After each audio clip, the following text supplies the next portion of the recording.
Assalamualaikum mahasiswa mata kuliah kewirausahaan. Tibalah kita pada video ke C, yang ketiga, yang sudah pernah kita bahas. Yang kemarin adalah bagaimana karakteristik wirausaha, bagaimana seorang wirausaha harus berbuat, penerapannya di dalam bisnis, kemudian bagaimana dia harus kreatif, inovatif, secara sustain untuk meningkatkan value added. Kemudian yang sekarang akan kita bahas adalah bagaimana seorang wirausaha itu harus punya etika. Sekali lagi, seperti yang sudah pernah saya sampaikan pada perkuliahan sebelumnya, bahwa wirausaha bukan sebuah eh, kegiatan yang instan, tetapi adalah sesuatu yang harus ditekuni. Karena dia harus ditekuni, maka Anda harus punya etika. Pada pertemuan kali ini, mulai dari perkuliahan ke-9 sebetulnya, itu kita bicara tentang eh, etika berwirausaha.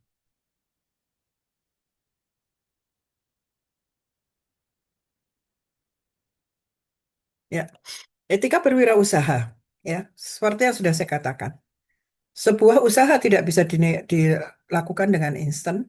Anda harus secara tahap sustain, jangka panjang, maka di dalamnya Anda akan berhadapan dengan banyak hal, ketidakpastian, kemudian masalah-masalah. Ketika kita di pertemuan sebelumnya, itu ada yang disebut dengan masalah-masalah dalam wirausaha, termasuk masalah hukum, lingkungan, dengan masyarakat, maka menghadapi itu semua Anda harus punya etika. Apa etika? Memberikan petunjuk tindakan apa yang benar dan apa yang salah. Ya. Dan benar salah itu menggunakan metode reason, berdasarkan satu ukuran tertentu yang berlaku dinilai masyarakat. Etika wirausaha bukan jalan pintas untuk menjadi kaya. Wirausaha sebuah perjuangan. Wirausaha tidak dapat dibangun dalam tempo sekejap.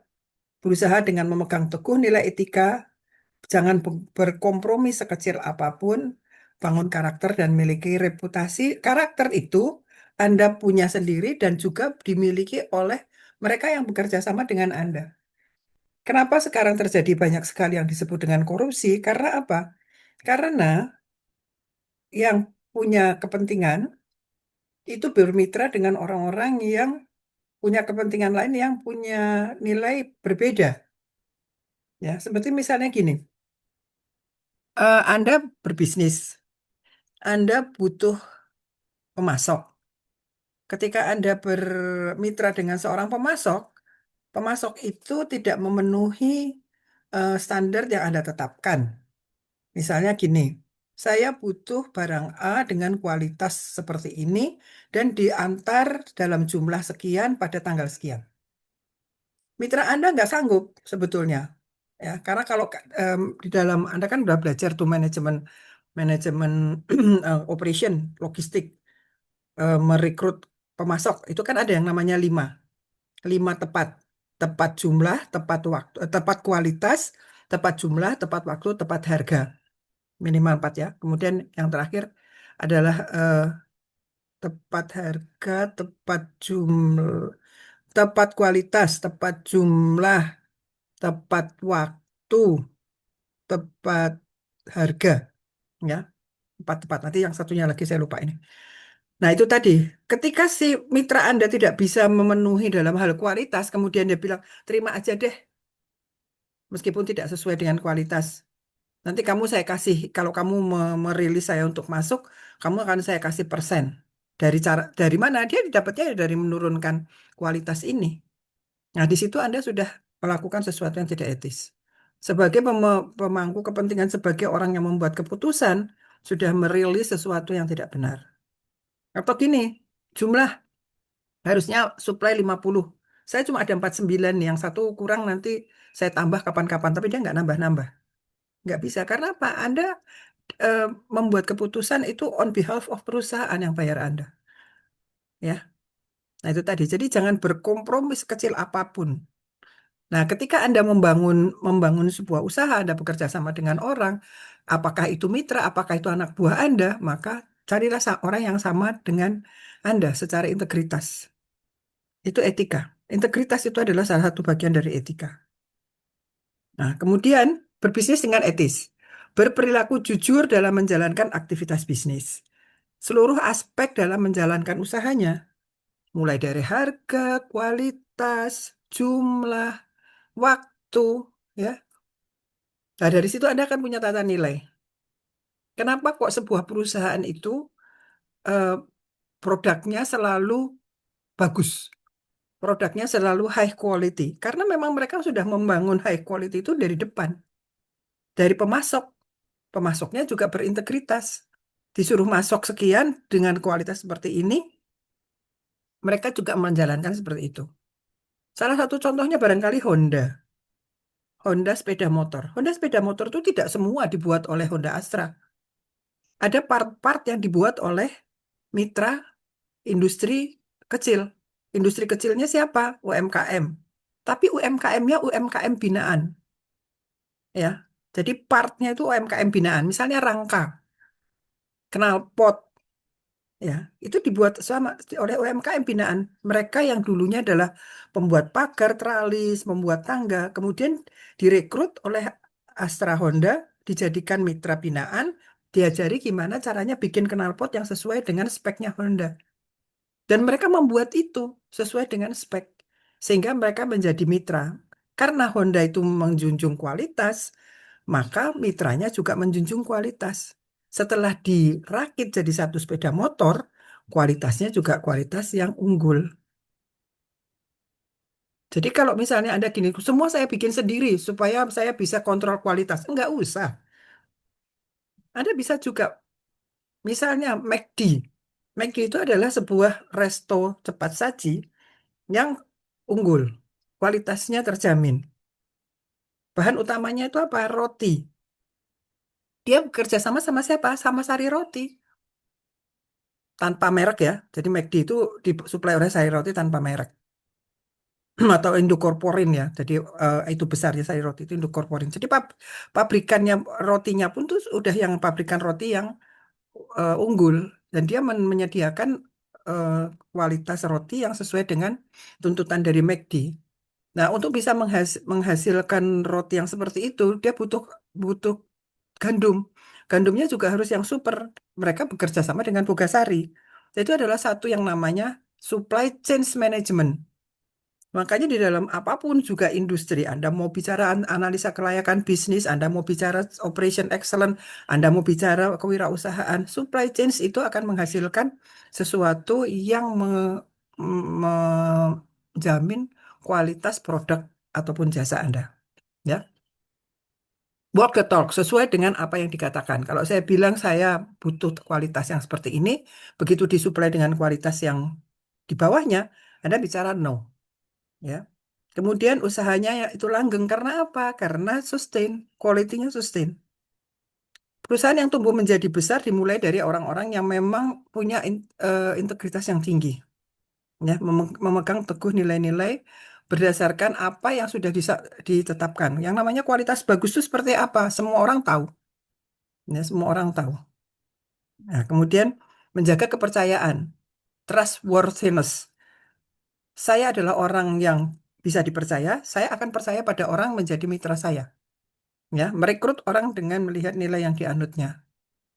Jadi kalau Anda punya mitra, Anda punya karyawan, Anda punya distributor, itu semua menjaga apa yang eh, menjadi kualitas Anda. Ya, kualitas Anda seperti itu. Kenapa kok distributor juga? Ya distributor kalau misalnya sampai ke konsumen dia karena dia misalnya mendistribusikan, kemudian ada barangnya yang rusak atau misalnya seharusnya reject, tapi tetap di-deliver ke konsumen, kan itu merusak citra merek Anda. Anda harus yakin bahwa distributor Anda menjalankan sesuatu sesuai dengan kualitas yang Anda tetapkan. Ya, itulah sebabnya integritas menjadi sangat, sangat penting. Masalah dalam etika bisnis itu ada suap. Ya, suap itu memang sengaja benar. Barang saya terima supaya dia bisa mensuplai. Yang membuat keputusannya itu kan di dalam kalau Anda belajar manajemen pemasaran itu ya di dalam apa namanya pembelian itu kan ada ada decision maker, ada buyer, ada influencer. Influencer tuh biasanya orang yang mengatakan produk ini loh yang bagus gitu. Ada yang user ya. Jadi dalam lingkaran lingkaran pembelian itu ada user yang akan bilang saya butuh ini, kemudian influencer akan bilang pilihlah barang seperti itu yang akan memberikan kualitas yang bagus, kemudian buyer akan mencari pemasok, ya. Nah, itu tadi ada pemasok, kemudian yang namanya supplier. Ini adalah satu eh, apa namanya ya, ikatan dari eh, pembelian, manajemen pembelian. Ada di marketing dapat itu. Jadi di situ ada orangnya khusus, misalnya usernya butuh ini, kemudian suppliernya bilang lo ambil barang gua, ya, saya bayar Anda, ke Anda terima ini. Padahal sebetulnya itu nggak sesuai secara spek, ataupun harganya mahal. Nah, itu adalah bribing atau bribery. Kemudian coercion paksa, beli, beli, beli. Jadi ada kadang-kadang kan ada yang orang hard selling. Hard selling itu bisa larinya ke coercion terhadap para pengguna. Terus diteleponin, ayo ambil ya. Bener, dia memang jualan, tapi tidak dengan cara coercion, ya. Atau penipu. Nah, kalau nipu itu udah ketahuan banget. Janji ngirim barang A bagus, ternyata kualitasnya jelek. Atau mencuri. Nah, kalau mencuri ini saya nggak berani komen lah. Itu udah satu hal yang memang nggak bener banget. Kemudian penimbunan. Sekarang kan banyak sering nimbun beras. Nanti kalau orang udah kehabisan baru dilepas. Kemudian monopoli. Monopoli ini sebenarnya diatur undang-undangnya di Indonesia. Kemudian diskriminasi yang tidak jelas kalau orang yang pedagang besar misalnya dikasih barang bagus, kalau mitra UMKM misalnya dikasih barang jelek. Nah, itu adalah cara-cara yang tidak etis di dalam bisnis.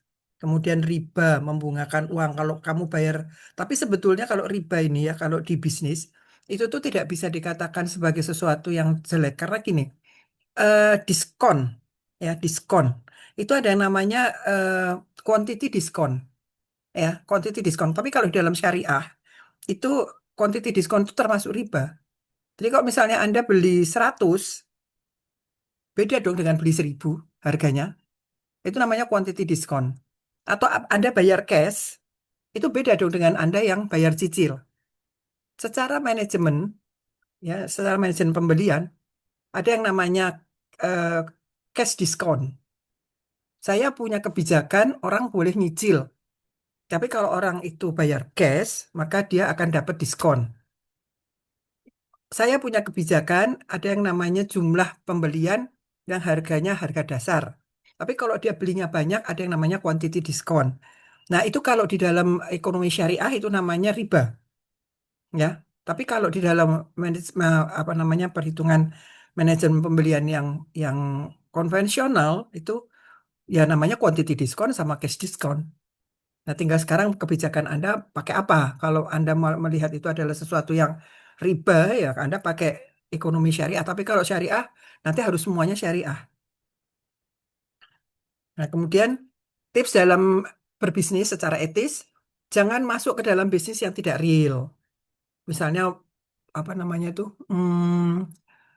Eh, Permodalan. Misalnya modal ini saya mau bikin nanam eh, tanaman kurma. Tanaman kurma, tanamannya belum ada, baru ada tanahnya. Anda invest ke saya, nanti saya beliin bibit kurma, saya tanam, saya pelihara. Nah, itu nggak real. Kecuali kalau misalnya ini saya punya 1 hektar tanaman sawit, sudah berbuah, tinggal panen, mau saya jual. Nah, itu real, ya. Ini ada larangan lucu ini. Jangan baca buku-buku yang menjanjikan cara-cara cepat, instan dan memotong kompas. Yaitu kiat sukses menjadi wirausaha. Nah, itu nanti kiat sukses menjadi wirausaha secara cepat. Nah, itu secara cepatnya itu yang nggak benar. Tapi kalau kiat sukses menjadi wirausaha dengan tahapan, sustain, eh, berkembang secara alami, nah itu yang masih oke. Dan yakinkan dan ucapkan terus dalam diri Anda bahwa Anda mampu bekerja keras dan kerja keras selalu berakhir baik. Kemudian berbisnis dengan nilai kejujur, adil, persamaan, keterbukaan, win-win, melayani, ya, itu adalah satu hal yang semuanya positif. Kadang-kadang orang nggak sabar menjalankan itu, tapi percayalah, semua hal yang dijalankan secara baik pasti berakhir baik. Seperti misalnya Kala Group itu juga Bapak Ahmad Kala, orang tuanya Yusuf Kala itu adalah orang yang sangat-sangat melakukan sesuatunya dengan baik. Bakri juga begitu. Bakri, orang tuanya Abu Rizal Bakri itu adalah orang Palembang yang mulai dengan menjual mobil bekas. Ya di Palembang tuh. Jadi semuanya itu kalau mereka memang menjalankannya dengan jujur, tidak pernah melakukan penipuan, tidak melakukan em, apa namanya apa yang misalnya bukan korupsi ya, tapi kan ada orang kan gini, kualitasnya diturunkan gitu, kualitasnya diturunkan dengan harga yang sama, itu kan nggak bener. Kemudian jangan tergoda untuk cepat berhasil, waktu yang terlalu cepat dipacu dapat berisiko, ya dapat berisiko. Jadi Anda kalau mau mau dapat cepat ya jangan jadi wirausaha, gitu aja. Oke, terima kasih. Sampai ketemu lagi. Assalamualaikum warahmatullahi wabarakatuh.